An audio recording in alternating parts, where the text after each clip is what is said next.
It's cozy season, and nothing compares to wrapping yourself in a Minky Couture blanket. Luxuriously soft, perfectly warm, thoughtfully made. From movie nights to chilly mornings, Minky Couture turns everyday moments into pure comfort. Once you feel it, you'll understand why it's called the original best blanket ever. Visit minkycouture.com or a store near you and make this cozy season your softest one yet.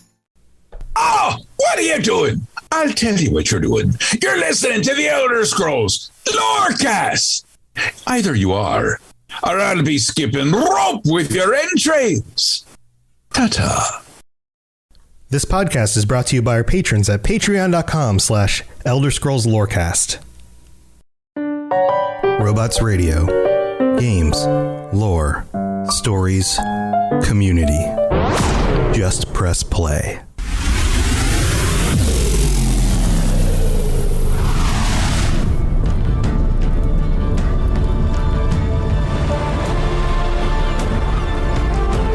Welcome to the Elder Scrolls Lorecast, the podcast where we explore the amazing universe of the Elder Scrolls.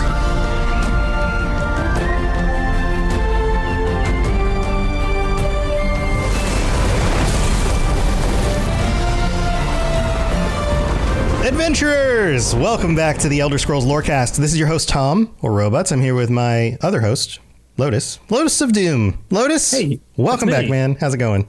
I'm good. We got Necrom on console this week, and I've not had enough time to play, so I'm jonesing to get back to it. I can quit anytime I want. I just don't want to quit. Yeah, that's how that goes. Well, welcome, everybody. Welcome, chat. Thank you for being here. We are digging into more magic-y stuff because last week we talked about the Psijics, and the Psijics are connected in certain ways to the other group of mages that we are more familiar with, the Mages Guild, and we haven't done an episode on them yet, and they're actually connected to another kind of minor location that'll probably come up in this episode. So we're going through magic-y stuff, which totally makes sense with all of the cool stuff coming to ESO, or at least which has come to ESO with the Necrom expansion and the Arcanist and all of this other weird kind of Hermaeus Mora magic-y stuff going on. So yeah, some weird tie-ins outside just the normal Mages Guild stuff, ironically hitting literally right now. Yeah, right now for everybody. So we're going to dig into a little bit more about magic. I think this is kind of fun for me, Lotus, because I've been digging back into some of the... We both enjoy the mysteries of Elder Scrolls and the things that they kind of tell you a little bit about, but then you speculate a little bit about it. And the Mages Guild is kind of in there a little bit. They're kind of the most mainline version of, say, groups of, mages, people who use magic. And over the ages of the world, the different eras, they've been more or less accepted in, unlike certain other groups among, say, the Empire or these different cities and places. So and even acceptance aside, they've kind of changed how they interact with you or each other or anything else going forward through the time span of the series. Right. So we talked last week about the Psijics and how the Psijics were doing like this old style of magic, this more mysticism guided focus with whatever the old gods were, or at least a broader pantheon of understanding who the gods and beings of this world are. And then that was kind of narrowed down by the Altmer. And then we end up into the second era. And here, let's role play a little bit here, Lotus. You are Vanis Galarian. You are a mage. You are a high elf. You have been part of the Psijics. You feel like more pretentious by the minute. This is great. In fact, you probably were pretty pretentious. You were a very powerful mage, and you knew who Manny Marco was. And before he was always kind of a douche and kind of evil, but before he went like super evil, you went through that whole situation with him taking that knowledge and using it for very nefarious means. And it is now the second era, and 230 years into the second era ish, and you've seen what all of this this forbidden knowledge has done. You've seen that there are a bunch of different groups of types of mages practicing different kinds of magic. And then you also have seen that in general, the organizations, the political organizations, the empire, haven't necessarily been too happy with mages because they're a little nefarious. They're a little secretive. Yeah. What do you do? You're Vanus Galerian and you're like, we got to do something about this. What do you decide to do? Maybe, I don't know, maybe we kind of like turn it into like some type of schooling system and we make it moderately available to the masses. Okay, so you form the Mages Guild. You open it up. Basically, you say, hey, anybody who wants to do magic, come and join our guild. We'll help educate you. But then do you just let them do whatever kind of magic they want? We'll since we're doing it like a school, we should probably govern exactly which things that people are allowed to learn. And, Mannimarco kind of being Mannimarco and us no longer being on the up and up like we were prior to, thinking maybe stuff like necromancy should be outlawed. Maybe rein in exactly what people can learn. And we definitely won't get too carried away as time goes on and restrict magical abilities, past the point of reasonable extremes at any point. Right. We'll totally not get corrupt in that regard. Right. So that sounds like a good plan. I'm sure that'll work 100% of the time. Yeah, no, that's probably what happens throughout the series too. But it makes sense. Like having to do with necromancy, necromantic magics. Yeah, that's straight out. They're a violation. Aside, that one's straight out. Yeah, they're a violation of the corpses of dead people and the things people care about, and they're kind of out there. What do you say, Mr. Vanus Galerian, about soul gems then? How do you feel about soul gems? Apparently I think that lesser creatures really are totally fine. We can work with conjuration. We can stuff them in all the soul gems we want.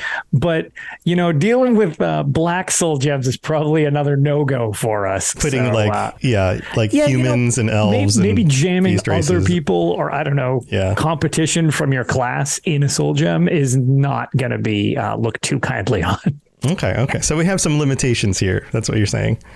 Some boundaries. Yeah, no, I think some limitations again. I really feel like I should just be the authority on what is allowed going forward for a while.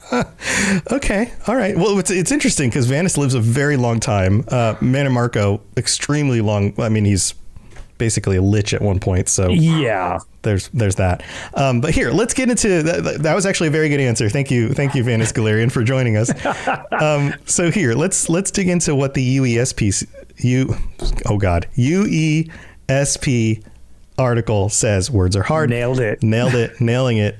So yeah, you are right. That's exactly what he did. Now here's the details. In the Second Era, the Mages Guild was founded by Vanus Galerian in about the Second Era 230 as a way of centralizing magic and thus moving away from many separate groups like the Stygic Order, of which Galerian was a member, that had dominated the study of magic until that time. In fact, the Stygic Order had already been falling out of grace with the society. Its policy of isolationism led to mistrust, and its religion, best described as a type of ancestor worship, was an increasingly unfashionable philosophy by the Second Era. That's basically what we were talking about, right? You end up with this dilemma. This group is not really accepted because they're not following the rest of society, and they're very secretive, so they're kind of on the out. With the formation of the Mages Guild, Galerian spread knowledge of the magic arts to the layman, selling magical items, potions, and scrolls to the general populace. As such, magic was no longer restricted to the aristocracy or intelligentsia. Galerian named the office of High Guildmaster the Archmage, or Archmage, however you want to pronounce that, in memory of Shalador, the first recorded mage to claim the title. You've probably heard of Shalador before if you played, I don't know, any of the games. That name comes up a lot. Pretty much any of them. Pretty much any of them. So basically, he takes a situation and goes, okay, everyone's scared of magic and it's too removed from society. Let's bring people together around the idea that like magic can be safe if we educate it in a certain way, if we make it socially acceptable, and if we allow lay people to understand a little bit about what we're doing, to buy potions or scrolls, to kind of spread the magic love out in the world a little bit. Yeah, and by doing so, I mean that's applicable to so many things. When you teach people how to use something responsibly, so that it's not this just scary, like I don't know what to do with this, and then you kind of just jabbing at it, and potential for screwing up is so much higher. You won't have that because it won't seem weird. It will be something that people are kind of accustomed to dealing with. So it's not going to just be freaking people out all the time if you can throw lightning bolts or whatever. So in theory, this totally makes sense, especially with trying to. This should be able to, technology is somewhat limited throughout the series. Mm-hmm. Whereas this is almost their form of technology. You know what I mean? Like, they don't have cell phones, but then, they have portals. It's like, okay, that seems pretty handy. I mean, having that ability to kind of use that as their form of advancement makes sense, because the more people have access to that, the more that they're able to do, for better or worse sometimes. Right. It's like technology in our own world. If only certain people have certain technology, then that seems kind of secretive and magical and gives them a one-up on everyone else. But if we all share knowledge and technology and it's all accessible to everybody, then it kind of levels the playing field and makes it less scary. So this all went off without a hitch, right? Well, not exactly. During the second era, there obviously were some leaders from some different groups who seemed to be upset with this idea, and they were like, well, this is a bad idea. And so, of course, they call Vanus Galerian to come and explain what he's doing. And either Vanus was very good at convincing all of them, or very good at lying about and like downplaying the dangers of magic, or he also got the help from one of the leaders of this time period, who is Rillis the 12th, who's one of these nobles and important people. And Rillis ends up, and this is Kin Lord Rillis, who decides to stand up for Valerian's point and pushes through basically the idea that like the Mages Guild should be allowed, and it is now vetted and okay. Turns out that Rillis, total dark mage in the making, and was interested in the kinds of advancements that Rillis could get from the knowledge in order to do other terrible things. So again, with knowledge, you got to have a degree of responsibility that goes along with that, which that becomes very, very specific to the type of people you're dealing with, which is really hard when you're trying to make something accessible. That does mean that although many people will use it for good, other people will probably use it for their own selfish needs or whatever. Yeah. Now, speaking about use for good or for evil, the Mages Guild is founded, and it proliferates in the Somerset Isles at first, and eventually makes its way out into the continent as other places open up their own Mages Guilds. And eventually it was incorporated into the capital of the empire. And so you have this kind of transition phase of the Mages Guild moving focus to the Empire, and the being associated with the Emperor and all of the stuff coming from the center of Tamriel, in order to kind of give them a little bit more leverage over those things. And then you have events that happen in ESO. We're not going to go over a ton of those things, but you've got the Soul Burst, you've got all this other stuff going on in ESO, and guess what they needed in order to help push back Molag Bal and all of the terribleness? Well, they needed people who were good fighters. They needed people who knew how to handle magic, and they decided to send a bunch of them over to Cold Harbor in order to fight back against Molag Bal. So Mages Guild pays off by the 5th century, by the mid to end of the, well, I guess it'd be 6th century of the second era, because now you have a bunch of trained mages who can actually stand up against all of the terribleness that was happening. So right. And you know, having battle mages becomes like integral to so many different factions throughout the history of all of the games. Like it becomes to a degree the norm, like to have them as like, trained scholars. And it's honestly, like, viewing it as a school, it's kind of interesting because you get both the side effects of that, where it comes with a degree of status to a lot of mages. Like it's, it's like, okay, you've essentially got your degree in magic when you go to these schools, which is kind of interesting because in some of the games, which ironically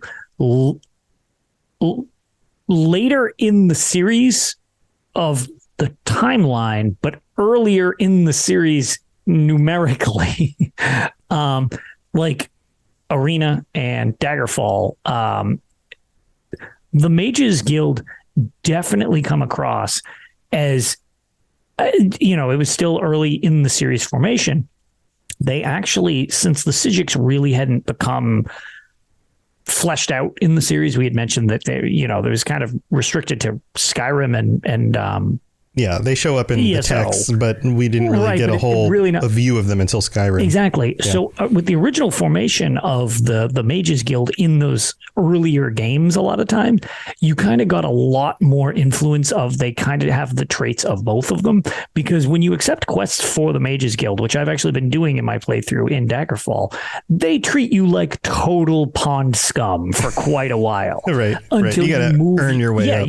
Exactly. And they're it's kind of funny. They definitely come across as these like eccentric, oftentimes like total, just like, oh, I'm lost in my own thought because of all these things. And it's like, well, what did I tell you to do again? Or yeah, that's fine. Figure it out. I can't be bothered with these trivial problems when I have these more elaborate problems. And it's funny because they definitely had a more mixed feel in the older games.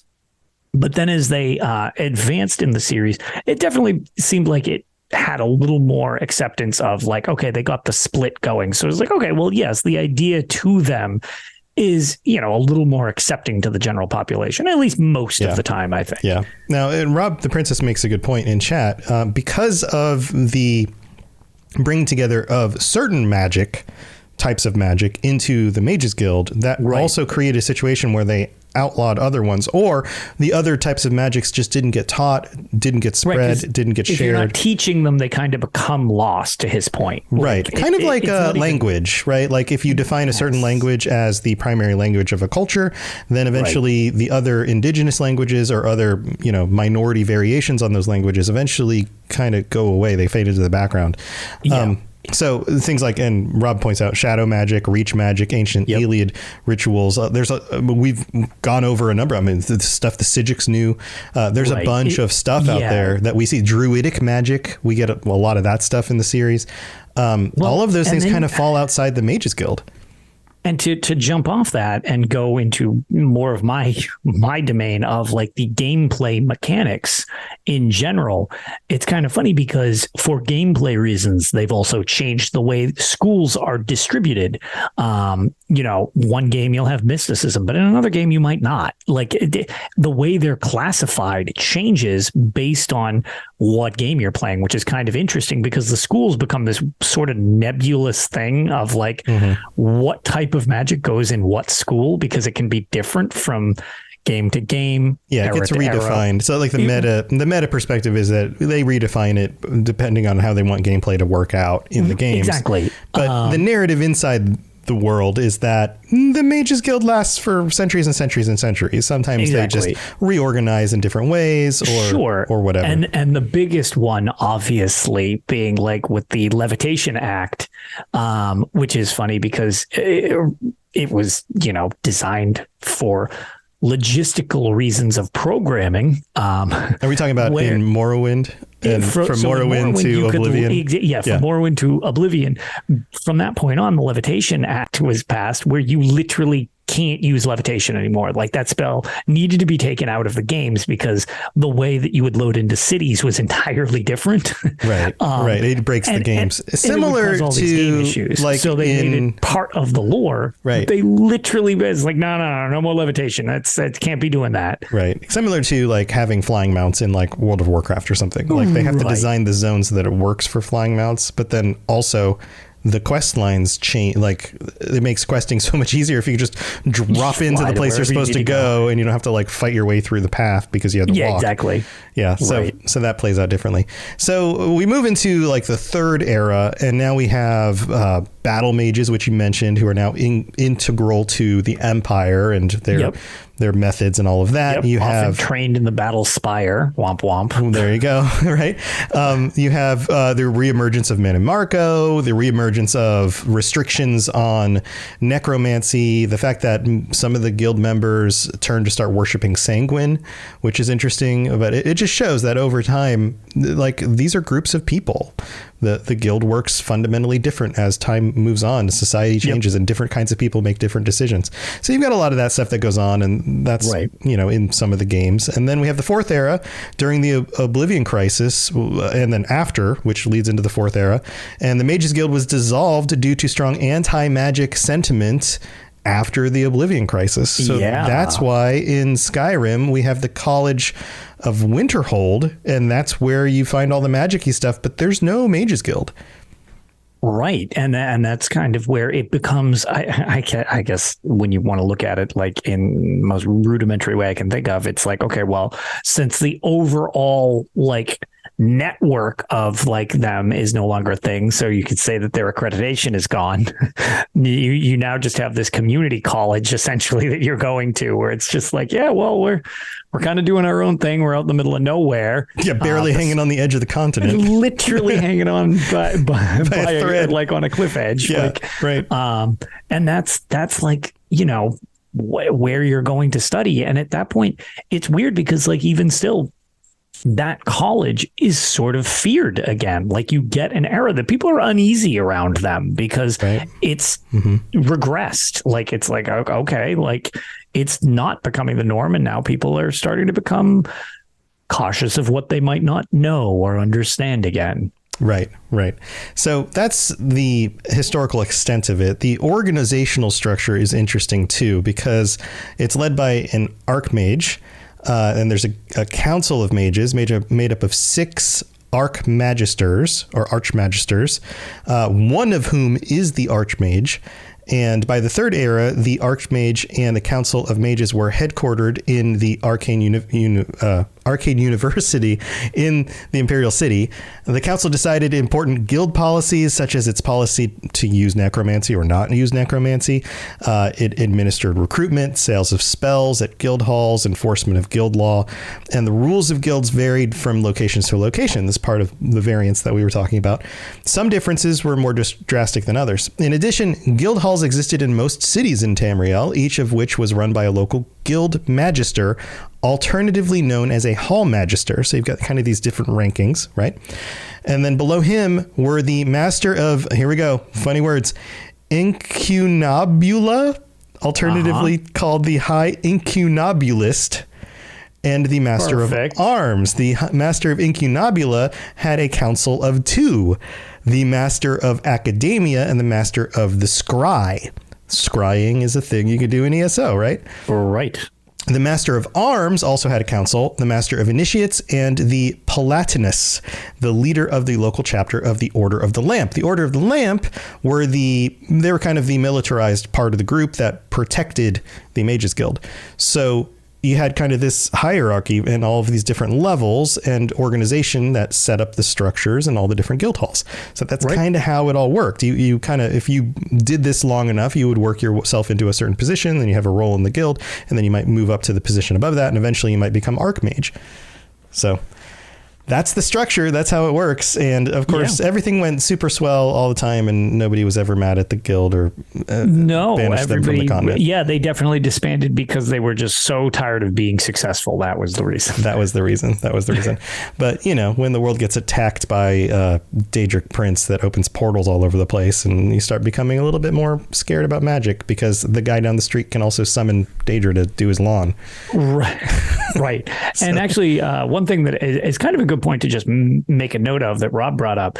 The viewpoints actually would likely differ a bit too, depending upon where exactly you are discussing this stuff.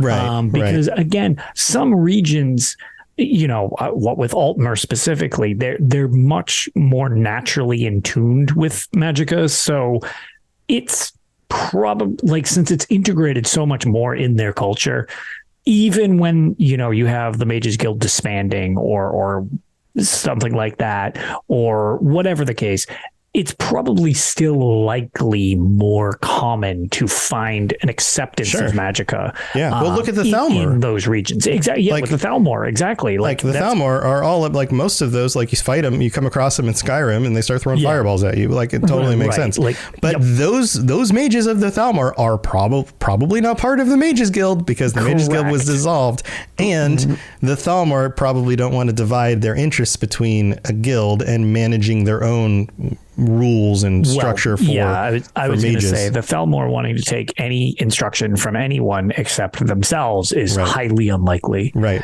And I think that, to another point, it fell out of favor with the Empire.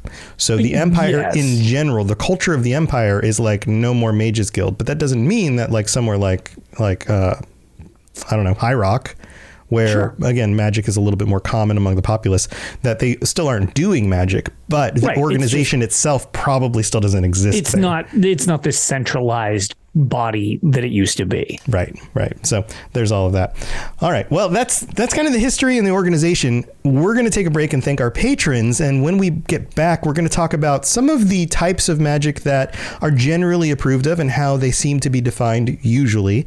And then, of course, which ones are kind of on the out, which the list isn't very long, but we're going to go over that when we get back. All right. Don't go anywhere. See you on the other side. It's cozy season, and nothing compares to wrapping yourself in a Minky Couture blanket. Luxuriously soft, perfectly warm, thoughtfully made. From movie nights to chilly mornings, Minky Couture turns everyday moments into pure comfort. Once you feel it, you'll understand why it's called the original best blanket ever. Visit minkycouture.com or a store near you and make this cozy season your softest one yet. This is Hamish Morak, Dragonborn, and you are educating yourself to the Elder Scrolls Lorecast. All right, here we are. This is the part of the show where we get to thank our patrons, including, we've got a bunch of new ones. Juan, Ghost Armor X, Raven, Stigimus Septimus, upgraded to a tier 4 patron, so they can join us on the patron chat coming up next week. Then we have Cody D and Bryson S. Welcome to the Patreon, everybody. Thank you for joining us. And shout outs to our Daedric Princes, Jacob K, Kira C, and Noodle Al Dente. And thank you to all 129 of our current patrons. We couldn't do this without you, so thank you for being here and supporting the show. If we're helping you get through your work week, if we're making your commute better, maybe you have an infant and you like to listen to us while you rock the baby to sleep. I don't know where that version. I feel like my voice is not prone to helping with any of that. Then thank you for being here. And if you want to join us for the patron chat next week, all of that stuff is available at patreon.com/Elder Scrolls Lorecast. You can help us out and get ad-free episodes or join us next week. We normally record this on Thursday nights at 9 p.m. Eastern. We will be doing the same thing next week. And let's see, it's the 22nd today, so that means the 29th. 29th. I can't believe we're already at the end of June. I know, time goes by. And so if you want to join us, feel free to join up on there. Connect your Patreon account to Discord, and then it will open up the channel in Discord where we all discuss what things we're going to discuss. We discuss before we do the discussion on the actual recorded episode. So lots of fun stuff you can join us with there, and hope you decide to go check it out. Also, Lotus, we got a new review in. This one is from The Blind Orc in the United States. I'm not sure how they type if they're blind, but maybe they have aren't there keyboards? Braille screen? Aren't there Braille keyboards? Isn't that a thing? I have probably. I think maybe there are. Yeah, that's a thing, right? Yeah, all right, I would assume so. The Blind Orc, using a Braille keyboard, wrote, "One of the best ES podcasts ever. 5 stars. It's just such a good podcast to listen to, whether you are at work curious about the lore or even just want some inspiration to create a new character. Not only is the podcast itself just great, the community is probably, in my experience, one of the most friendly out there. I've had so many times where I ask a simple question and end up getting a full-fledged informational conversation and debate that feels like it could be a podcast on its own." Our listeners are like super engaged with this stuff, which is awesome. I love that. And then it goes on. It says, not to mention that the host himself, Tom, is completely active in the community and will often add to these debates. It's a great, and Lotus does too, by the way. It's a great less so because I don't check Discord as much for that. Yeah, it depends on how busy I am when things pop up. I'm like, quick answer. Since I don't have a desk job, I don't actually have. It's whenever I can look at my phone. So right. A lot of times I get to just read everything. I'm like, oh, look at all the stuff. Oh, look at everybody else having all these conversations at their desk jobs. It's a great Elder Scrolls resource, and I would completely, all in caps, recommend listening. P.S. completely deserves being in the top 1% of podcasts. So, well, thank you very much. Yeah, that is one of the stats. Kind. We've been in the top 1% for like, I don't know, 2 years now, something like that. So very, very kind of you. Thank you for taking the time to do that. And if you decide that you would like to leave us an Apple Podcast review and give us 5 stars, we'll read it out on a future show. You don't have to listen on Apple Podcasts. You just have to have an account and then log in and leave the review. So that's totally another way to help us out. Also, you can rate us on Spotify or whatever other podcatcher you're listening to us on. So that's what we've got for the mid-show break. Let's move on with the rest of the show. You're listening to the Elder Scrolls Lorecast, dear child of cities. That is why the Night Mother loves you. All right. So, Lotus, are you ready for this? I'm going to read through some of the things that get taught and their definition. I was going to say, we going into some schools of Magicka here? Yeah. So this part of the article on the UESP about the Mages Guild is particularly interesting because it goes into its teachings. It says here, many of the greatest mages graduated from the Mages Guild. This was partly due to the guild's prominence in Tamriel and open-ended recruitment policy. The Mages Guild encouraged all mages of varying skill and interest to join and promoted an active regimen of practicing one's chosen spells to gain mastery over their specific school of magic, right? So it implies that a lot of mages like focused in on certain schools more than others. Yeah, makes sense. Yeah, the Mages Guild taught its students to use magic in various ways, from conjuration to elemental daedra to alchemy to dark magic, which was taught at times. After several centuries, this aggregation of magical research and knowledge became haphazard and disorganized, and a new model based on the Shad Astula Academy's curricula was proposed by Gabriel Benel around the time of the Three Banners War. While the specific schools changed over the centuries, 7 major schools of spellcasting and 2 other schools of arcane arts were taught extensively by the Mages Guild, providing students with a better structure to learn the concept of wizardry in half the time of the old curricula. It sounds like a marketing speech about like... That literally sounds like you're, why you're trying to market that people should come to your school. Right. Come to the Mages Guild. We'll teach you all the good stuff. And none of the really bad stuff. Yeah. But maybe still the bad stuff. Yeah. So, all right. So we have alteration, and I've got dogs barking. Alteration spells alter the physical and magical properties of the target, making objects heavier or lighter, granting elemental or physical shields, bestowing the ability to breathe under and walk on water, and open locks. Pretty handy. Pretty straightforward, right? Yeah, pretty straightforward. Now, levitation would probably be thrown out under this one. Like is that an alteration spell? I think that some of these feel like there's a little bit of crossover. There's definitely some overlap, and it's why a lot of times it seems like they kind of jump from school to school. Right. And so maybe levitation, maybe you can make yourself lighter, but I don't know that you'd make yourself lighter than air. I feel like there's better ways to levitate than that method. Right. So here, let's move on. Conjuration spells call upon otherworldly entities like conjuring the Daedra, that kind of thing. Through telepathy, and certain skilled conjuration mages can develop telepathic links with each other. Conjuration spells augment the caster by granting them Daedric and undead guardians, Daedric weapons and armor, and the ability to repel the undead. You can see how conjuration sometimes, and we've talked about this before, borders on necromancy. Yeah, it's like right on the cut. Again, it's where do you draw the distinction for this? Yeah. And yeah, it definitely seems like one of the gray schools. Yeah, like conjuring like ghost chicken to protect you on your quest. That's not so terrible. Conjuring your long dead brother to get vengeance on his killer. It's a little bit more sketchy. Yeah, a little more suspect. All right, destruction magic, which sounds wholesome. These spells harm the target by damaging its health with either elemental or magical attacks, draining and damaging its attributes, skills, health, magic, and fatigue, making it weaker to the elements, poisons, and magic, and corroding its armor and weapons. So basically anything that breaks something down. Yes. So not a whole lot to say about that. That's fireballs Right. and lightning and all that kind of stuff. Illusion. Nobody in the United States says illusion, but I will. All right. We're going to allow it. Spells affect light and a sentient target's mind. They can harm the target by commanding, demoralizing, paralyzing, silencing, and causing it to frenzy, or augmenting it by rallying, charming, calming it, granting it invisibility, night vision, translucency, and illuminating it.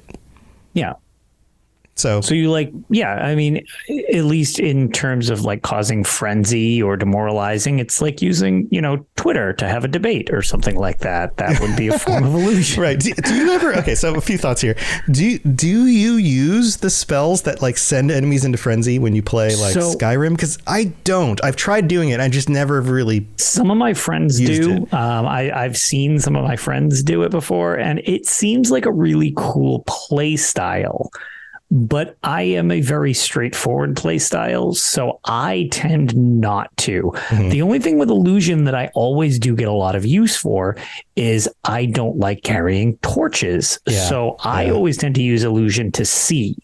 I use the light version of it where I manipulate that. You get the little light that floats around you. Yeah.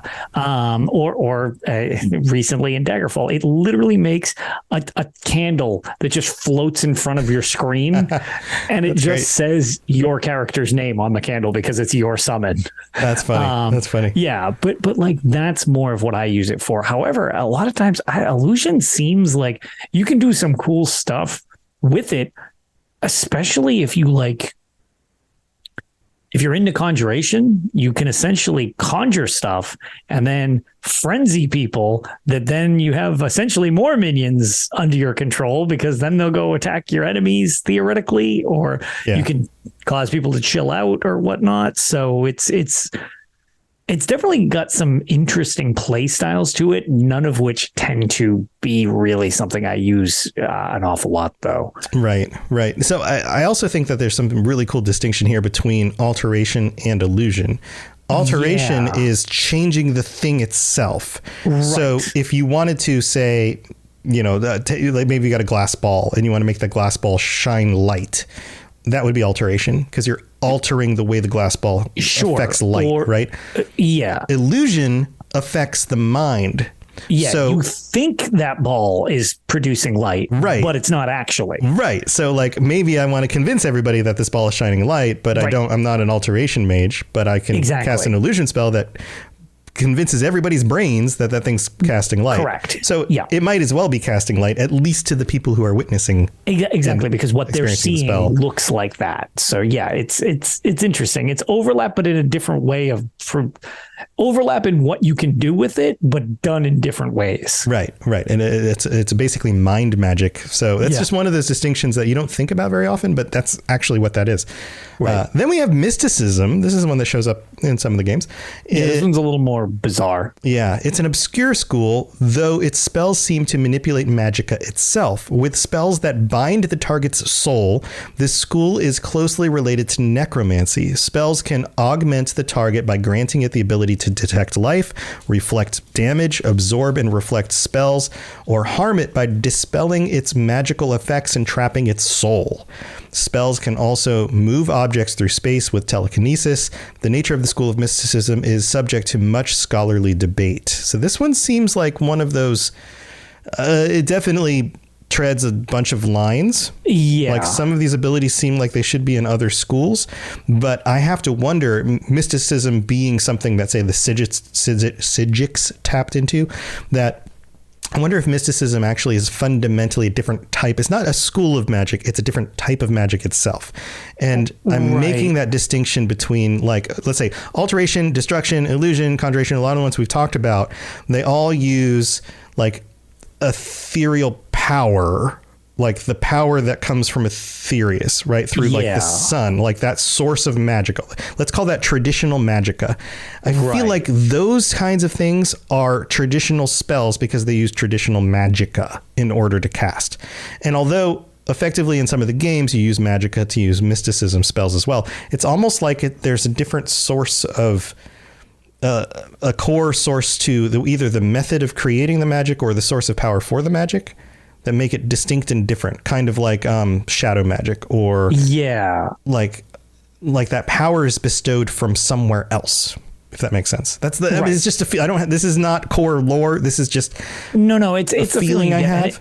It's sort of, and I can see that because like the other thing is, again, this one, like we mentioned, obscure is a good way of putting this because sometimes it's things that are put into mysticism become parts of other skill lines, like other schools in different games, because mysticism is not in all the games. Right. So like, Yeah. there's a little bit of manipulation going on with that, and one of the ones that is super useful in regards to like, I guess, like moving the object, like you itself, like your soul is part of it. One of the things that is super useful for mysticism, as was mentioned, when you're manipulating the mark and recall as a spell, where you literally are able to teleport your being around, like, oh, I'm marked here. Well, I'm over here now. I want to go back. So you literally like, whoop, and they're like back there. It's like that's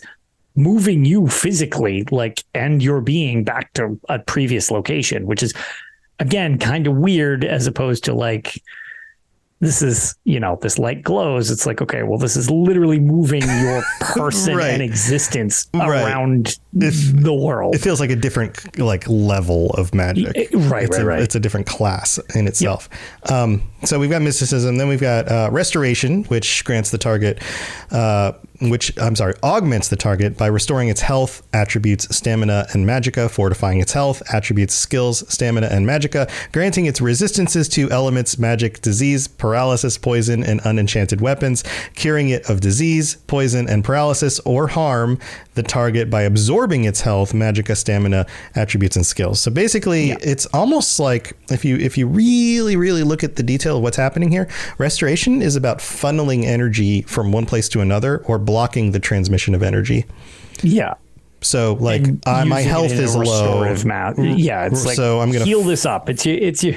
I'm taking It's your magic personal energy ambulance. and filling up my health with it. So I'm Yeah. now channeling that energy into health. Right. I'm channeling that energy into stamina, or I'm My now arm creating. fell off. I need to starfish my arm back on. So it's Right.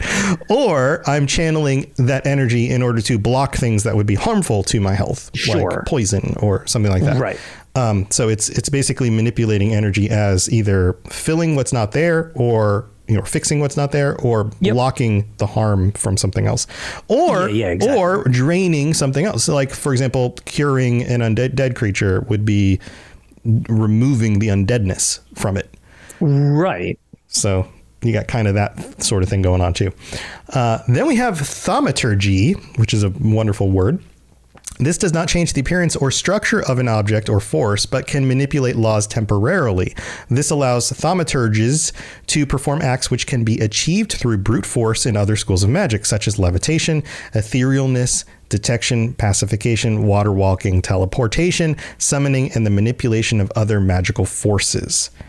So Again, another one that's not prominent every game, and these oftentimes get put into other categories, be they alteration, mysticism, stuff like that. They kind of, this school in the older games was a little more prominent, but then kind of got condensed into some other schools, Right. with the spells. the core concept here is that it manipulates laws temporarily. So for example, like maybe you could make somebody levitate by making them, I don't know, light enough to float on air, right? Sure. That would be alteration.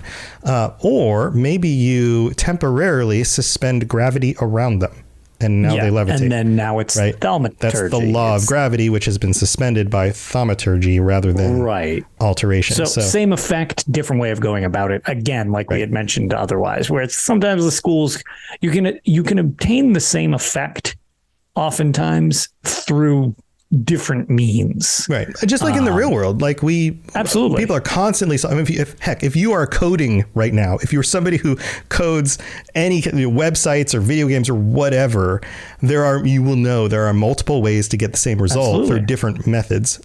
So same kind of thing, right? Yeah. I mean, and that's kind of almost like the way the games have long been. To get to your end point of whatever you're trying to do, oftentimes there's a lot of ways to do it. There isn't just like this is the only build you can use to succeed at this. It's just like, yeah, here's an open world.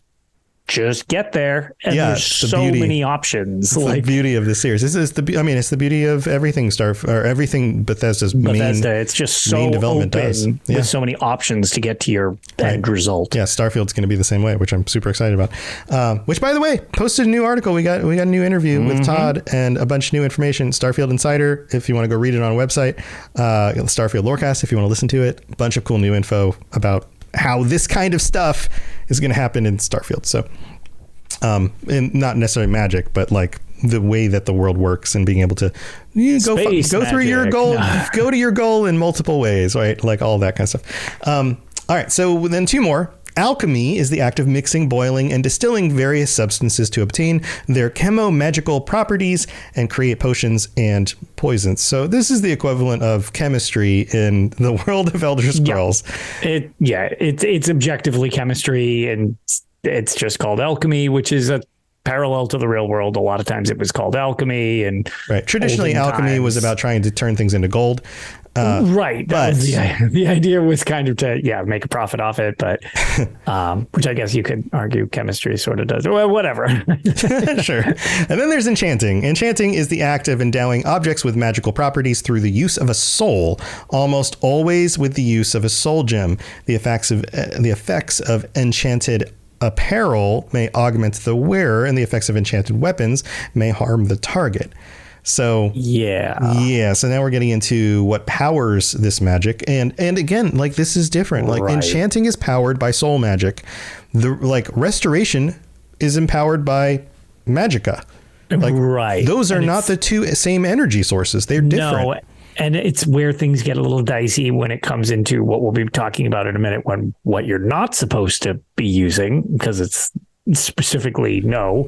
But then in regards to, oftentimes you need to have conjuration in order to soul trap the items you need in order to then use the souls for enchanting. So they kind of go hand in hand that way. So again, sometimes these, almost rely on each other to accomplish what they need to be done. Right. Now, there are a number of different magics that will not get, we aren't just going to go back over here because they just are ignored by the guild.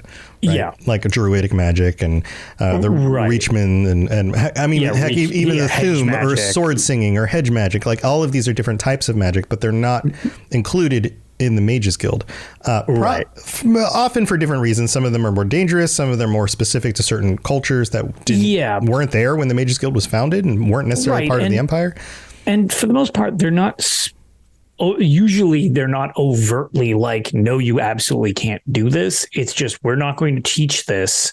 And it's just not on our radar. It doesn't feel like it's part of the culture of the mainline mages. It feels like these are subcultures. And so, of course, if you're, highly educated mage, you're a little bit snooty, you're going to be like, hedge magic. Why would we teach that? Sure, those are savages. It's like, okay, well, maybe it's just a different way of doing something. Like, I don't know. Yeah. Right. Right. So, aside from those, there's, of course, the two that when we were playing at the beginning, there's necromancy, which most of the time is not included in the Mages Guild. Yeah, that's going to be a hard no for the most part. Necromancy is largely just super frowned on. And then, you combine necromancy with, the dark arts, if we were joking about black soul gems, as opposed to any other soul gem type of thing. Well, soul gems pose a big problem, because one of the things that's common in Elder Scrolls is that soul gems are easy to make.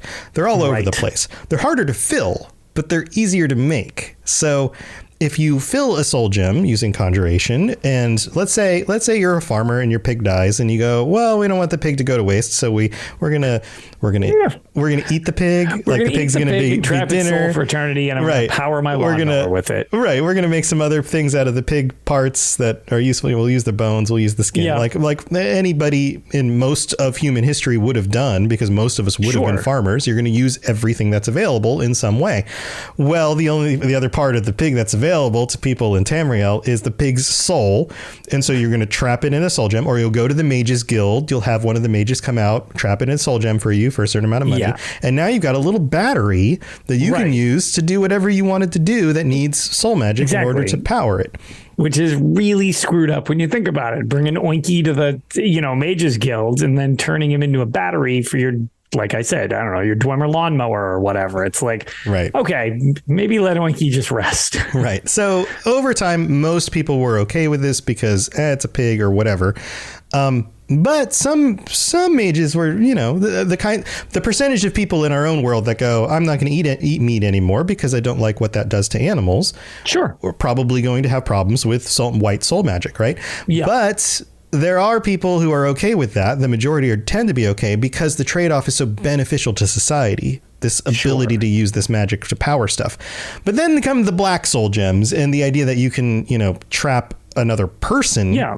My neighbor's an asshole, so he is now going to power my TV. And you can see why this is a lot more of a problem, because basically you are condemning somebody's soul to a form of hell trapped within a gem.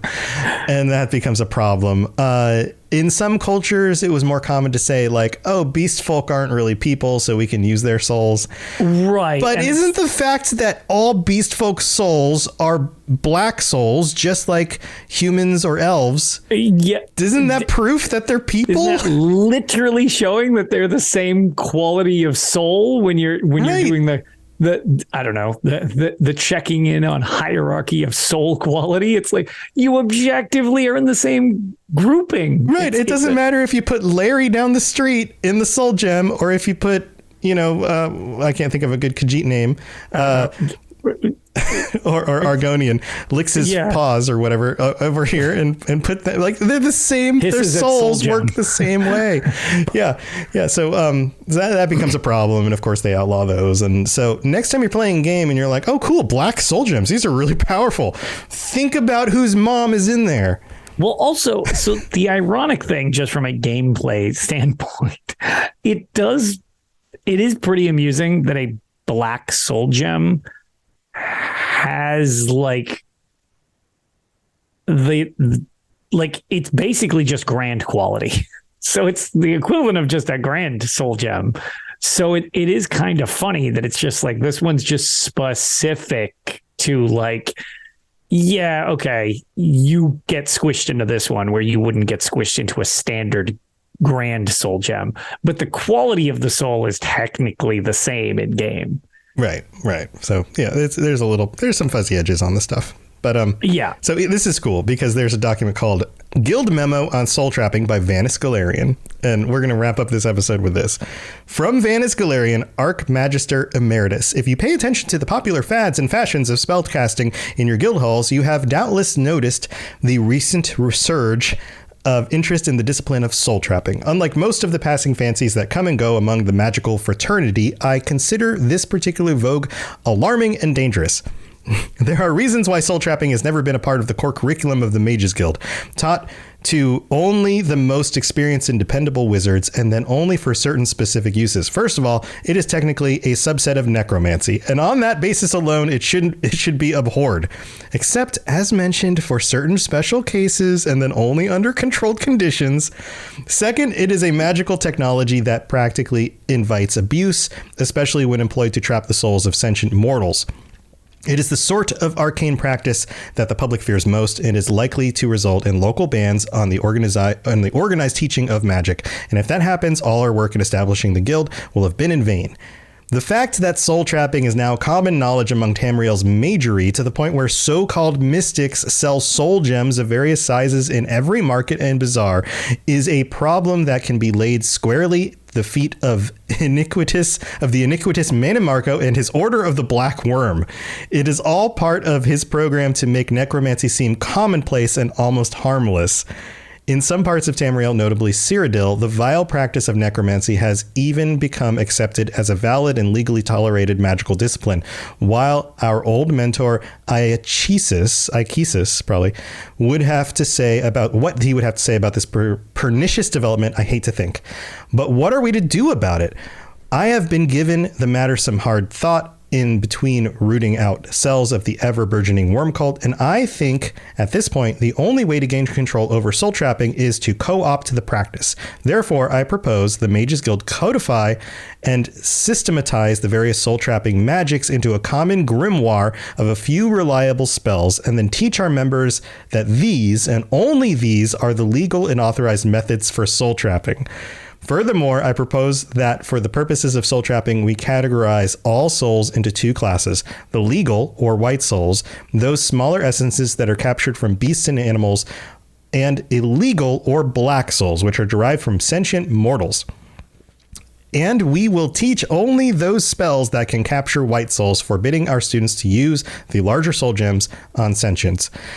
It will take several generations and the suppression of the worm cult for this dichotomy to become the pan-Tamrielic standard for soul trapping. But if the Mages Guild can't take the long view on the good of Tamriel, who can? This is so good because it shows the connection to necromancy. It shows that like Manimarco was trying to leverage popular appeal for something that was so beneficial to make them more okay with necromancy socially. All of that is so cool. Lotus is just like nodding his head. He's like, yep. Yeah, yep. It's just it is. It's funny because it's kind of brought up in chat too. It's all very, very political to push forward which agenda. Essentially, in this case, Manimarco is really like, okay, necromancy is my like field of interest, but nobody else really wants this to be okay. How can I make this so that everybody thinks, hey, no, look, it's not so bad. Like, I really just want to study this. Just let me study this. I totally won't abuse all of this power. Right. Which we'll just give everybody, Dwemer lawnmowers with soul gems to power them, and then they'll get used to the idea. Yeah. Easy peasy. So that's the origin of the Mages Guild and some of the other details about what they've been teaching and kind of their structure and stuff. Any other thoughts before we? Any other thoughts before we head out? No, actually, that was good. We kind of got to cover all the different things, which I liked because that one with the Mages Guild, it allowed us to cover a lot of the things like schools of magic and stuff like that. That's so prevalent throughout the games, and as opposed to doing a thing on just like schools of magic, it ties in so much to this. Mm-hmm. And, what kind of is determined by an organization like the Mages Guild that, is the quote unquote governing body when it comes to schools of magica a lot of time. Right. And it also shows why so many other types of magic we come across are not widely understood or taught about. It's because they're just not included in the Mages Guild. Yeah. So it leaves a lot of opportunity for writing out storylines that play into other things and more mysterious parts of magic and all of that. So that's fun too. But exactly. Yeah, but that's it for this week. Thank you for being here, everybody. We'll be back next week with our patron chat. So if you'd like to join us, there's still time to sign up on the Patreon. And Lotus, you got anything else you want to share before we head out? No, not really. I've just been excited to play Necrom. And we'll be doing another episode of Tales for anybody who likes the other show that we do that's kind of discussing like the news and stuff like that about, any of the games, but the live service game of Elder Scrolls Online tends to be the biggest topic. It's just been, I just wish I had more game time because so far I am really, really loving Necrom now that it's on console. That's awesome. Yeah, I need to play through the storyline. And one of the things I've been debating is streaming it if I can, if I've got time to do that. But then also if I'm going to be recording that, turning that into kind of episodes again, like I did a while back. Like turning that into maybe audio or video. Let me know if you guys are still interested in that sort of thing. I'd love to know because it takes a certain amount of work to produce it. So I don't want to put a lot of work into something that most people will be like, I'll skip those episodes. So if you're interested in that, if that sounds like something you'd like to either watch on YouTube, watch the streams on Twitch, or listen to the audio version, please let me know. Because I want to give you guys what you want, and if you don't want it, then I'll focus my efforts somewhere else. So Awesome. Also, all the shows that we do, robotsradio.net is a wonderful place to go look for them. I mentioned the Starfield Lorecast. Lots of cool news coming about that like every day almost. So go check out that. The most recent 3 episodes have a whole bunch of really cool new info. And that is now, we're trying to do those weekly. So lots of cool stuff over there. And thank you for being here, everybody. We will see you next week when we're chatting with our patrons. And until then, stay safe out there. Bye, everybody. See you later. Thanks for joining us. We'd love to hear from you. You can reach me on Twitter at robots_radio or Lotus of Doom at Lotus of Doom. Also, you can join us on the Robots Radio Discord channel. You can easily just search Robots Radio Discord on Google or check the description underneath the podcast. Also, this podcast is recorded live every week on Thursday nights, 9 p.m. Eastern, 6 p.m. Pacific on the Robots Radio channels on Twitch, YouTube, and on Facebook. So just search Robots Radio on any of those platforms. Come join us. We'd love to chat with you while we record the show, or before or after. Either way, just come hang out with us. And if you're looking for more information about my shows and the shows on the Robots Radio Network, go to robotsradio.net for all the information about all the shows on the network, including the Robots Radio Rocket Club, where I help both new and existing podcasters to grow their shows, build their audiences, and create the best podcasts they possibly can. All of that at robotsradio.net. We'll see you next time.